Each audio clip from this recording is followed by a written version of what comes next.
معراج معراج نبی، سائنس اور عقل کے تناظر. معراج نبی، سبحان اللہ. نبوت کی ایک دلیل معجزہ ہوتا ہے. معجزہ کیا ہوتا ہے؟ وہ کام جس کے مقابلے سے بلکہ اس کی سمجھ سے مخلوق عاجز ہو، اسے معجزہ کہتے ہیں. اور شریعت میں معجزہ ہر وہ عجیب و غریب خلاف عادت کام ہے جو نبوت کا دعویٰ کرنے والے کے ہاتھ پر ظاہر ہو. اچھا، ہر نبی کے زمانے میں جو چیز رائج تھی، اللہ پاک نے اس نبی کو اس سے ملتا جلتا معجزہ عطا فرمایا. موسیٰ علیہ السلام کے دور میں جادو کا زور تھا، تو موسیٰ علیہ السلام کو اس کے مطابق اللہ پاک نے عصا اور ید بیضا، آپ کا ہاتھ چمکتا تھا، یہ معجزہ عطا فرمایا. سلیمان علیہ السلام کے دور میں جادو اور جنات کی بڑی کثرت تھی، تو اللہ پاک نے ان کو ہوا پر، درندوں پر، پرندوں پر، چرندوں پر، جنات پر حکومت عطا فرمائی. عیسیٰ علیہ السلام کے دور میں میڈیکل بڑی ترقی پر تھی، تو اللہ تبارک و تعالیٰ نے عیسیٰ علیہ السلام کو کیا معجزہ دیا کہ آپ دم کرتے تھے، مٹی کا بنایا ہوا پرندہ وہ حقیقتاً پرندہ بن کے اڑ جاتا تھا، اور جو پیدائشی نابینا تھے ان کی بھی آنکھیں ٹھیک ہو جاتی تھی، اور مردے کو بھی آپ زندہ کر دیتے تھے اللہ کی عطا سے، اللہ کی اجازت سے. تو اللہ پاک نے معجزات ہر نبی کو اس کے دور کے مطابق عطا فرمائے. آخری نبی مکی مدنی رسول ہاشمی صلی اللہ علیہ وسلم قیامت تک کے لیے نبی ہیں اور واجب الاتباع نبی ہیں. تو آقا علیہ الصلوۃ والسلام کو اللہ تبارک و تعالیٰ نے فصاحت، طب، طاقت، سائنس، سیٹلائٹ، سب قسم کے معجزات عطا فرما دی. مثلا فصاحت و بلاغت کے مقابلے میں یعنی وہ کم گفتگو میں بہت بات، صاف بات، اس کے مقابلے میں اللہ تعالیٰ نے قرآن عطا فرما دیا، اور اس جیسی ایک چھوٹی سی صورت بنانا بھی ممکن نہیں چاہے سارے انسان و جن مل جائیں. ہمارے آقا صلی اللہ علیہ وسلم کو جادوگر کہا گیا، تو میرے آقا علیہ الصلوۃ والسلام نے اپنی انگلی کے اشارے سے چاند کو 2 ٹکڑے کر کے دکھایا، جو کوئی جادوگر نہیں کر سکتا. طب نے ترقی کرنی تھی، تو اللہ پاک نے اپنے محبوب صلی اللہ علیہ وسلم کو سبحان اللہ ایسی برکت عطا فرمائی کہ آپ جس کو ٹچ کرتے وہ صحت یاب ہو جاتا، جانوروں کو، انسانوں کو، اور اپنے تھوک مبارک سے بیماروں کو شفا یاب کر دیتے تھے اللہ کی عطا سے. اچھا، سیٹلائٹ کا زمانہ آنا تھا، ساری کائنات کو اللہ نے اپنے محبوب کے سامنے کر دیا. چنانچہ میرے نبی نے ارشاد فرمایا، اللہ نے میرے لیے دنیا بلند کر دی، میں اس کی طرف اور جو کچھ اس میں قیامت تک ہونے والا ہے ایسے دیکھتا ہوں جیسے اپنا ہاتھ دیکھتا ہوں. سبحان اللہ. اچھا، سائنس کا خلائی سفر کا زمانہ بھی آنا تھا، تو اللہ نے اپنے محبوب کو معراج کا معجزہ عطا فرما دیا. سبحان اللہ. ہمارے آقا علیہ الصلوۃ والسلام کے معجزات میں عظیم و شان معجزہ معراج ہے. آپ اپنے جسمانی وجود کے ساتھ مسجد الحرام یعنی مکہ مکرمہ سے فلسطین مسجد اقصی تک کا سفر کرتے ہیں، پھر وہاں سے آسمانوں کا سفر ہے، سدرۃ المنتہا ہے، پھر جنت، عرش کی سیر، خدا کی بے شمار نشانیاں اور عجائبات کو آپ آبزرو کرتے ہیں، مشاہدہ کرتے ہیں، اور یہ سارا سفر، ساری سیر، سارے مشاہدات رات کے بہت ہی قلیل حصے میں ہوتی ہے.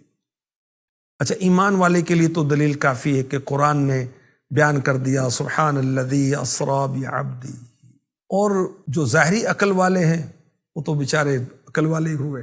اللہ پاک نے اپنے محبوب کو، بندہ خاص کو سیر کرائی. سورہ بنی اسرائیل کی آیت نمبر 1 میں اس کا بیان ہے، 15واں پارہ، اور سورہ نجم 27ویں پارے میں بھی کئی آیات ہیں. اچھی، یہ سیر نبی پاک صلی اللہ علیہ وسلم نے خود نہیں کی، اللہ نے کروائی. اللہ ہر عیب سے پاک، اللہ ہر کمی سے پاک، اللہ ہر کوتاہی سے پاک، ہر نقص سے پاک، ہر کمزوری سے پاک. رب کی شان تو یہ ہے کہ اس نے 6 دن میں زمین و آسمان بنائے، اس کے درمیان جو کچھ ہے سارا کچھ بنا دیا. میرا رب کسی شے کو وجود بخشنا چاہے تو ارادہ فرماتا ہے، کن، کاف نون نہیں، ارادہ الہی، وہ چیز ہو جاتی ہے. اللہ پاک جس کا حکم فرماتا ہے وہ چیز پلک جھپکنے کی مقدار میں نافذ ہو جاتی ہے۔ چاند اور سورج کو کس نے بنایا؟ اللہ۔ چاند اور سورج کو طلوع کون کرتا ہے؟ نکالتا کون ہے؟ غروب کون کرتا ہے؟ اللہ۔ آسمان کو اللہ نے اتنا بلند کیا، کوئی پلر نہیں ہے۔ کس نے بلند کیا؟ اللہ۔ اربوں کہکشائیں، کھربوں ستارے آسمان کو سجا دیا، کس نے؟ اللہ۔ تو معجزہ معراج جو ہے، یؤمنون بالغیب، ایمان والا اس پر عمل کرتا ہے کہ ہم غیب پر ایمان لائے۔ تو یہ اللہ کی قدرت ہے، اللہ کی شان ہے۔ اچھا، طی زمان یعنی وقت کا سمٹ جانا، فاصلے کا سمٹ جانا، یہ معجزے کی بنیاد ہے۔ معراج کی جو بات ہے، واقعہ جو معراج ہے، معجزہ معراج۔ اچھی دونوں چیزیں، وقت کا سمٹ جانا، فاصلے کا سمٹ جانا، نقل و عقل سے ثابت ہے۔ طی زمان کیا ہے؟ سینکڑوں ہزاروں سال یا سے زائد سالوں کا زمانہ چند لمحات میں گزر جائے، اللہ قادر ہے۔ طی مکان کیا ہے؟ ہزاروں لاکھوں برس کی مسافت چند لمحوں میں، چند سیکنڈز میں طے ہو جائے۔ وقت کا سمٹ جانا، سورہ بقرہ کی آیت نمبر 259 میں حضرت عزیر علیہ السلام کا واقعہ موجود ہے کہ بیت المقدس کی آپ نے خستہ حالی دیکھی، بربادی دیکھی اس شہر کی، آپ کو وہ تعجب ہوا کہ یہ کیسے دوبارہ آباد ہوگا۔ تو اللہ پاک نے آپ پر نیند طاری کی، 100 سال تک آپ وہ سوتے رہے۔ اس کے بعد جب آپ جاگے، بیدار ہوئے، تو کچھ دیر کے لیے آپ کو محسوس ہوا کہ میں سویا تھا، حالانکہ 100 سال کا عرصہ گزر گیا تھا۔ مکان کا فاصلوں کا سمٹ جانا، تو سلیمان علیہ السلام کے وزیر حضرت آصف بن برقیہ رحمۃ اللہ علیہ کا واقعہ سورہ نمل کی آیت نمبر 38، 39، 40 میں پڑھ لیجئے۔ تخت بلقیس کو اتنی دور سے آپ نے سیکنڈز میں لا کر پیش کر دیا۔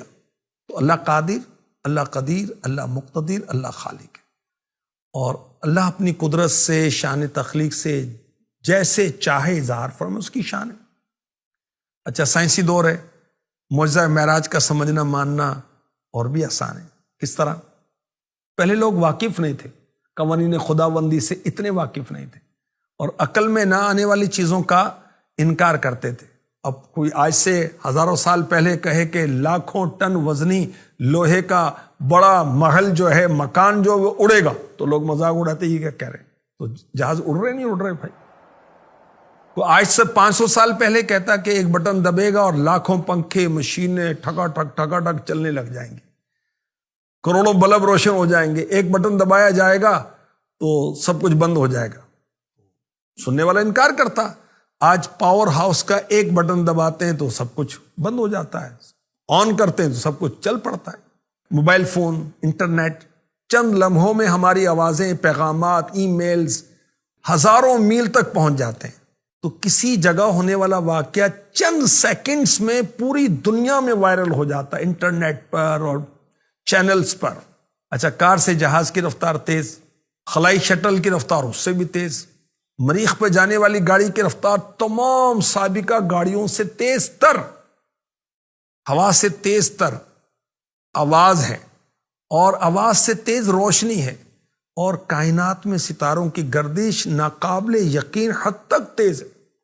ان تمام حقائق کے ہوتے ہوئے غور کریں، ان تمام رفتاروں کا خالق، مالک اللہ اگر اپنے رسول صلی اللہ علیہ وسلم کو چند منٹ میں، فیو سیکنڈز میں لاکھوں میل کی سیر کروائے، کروڑوں مشاہدات کروا دے، تو اس میں کون سی بات ہے جو عقل میں نہ آئے، جو ممکن نہ ہو؟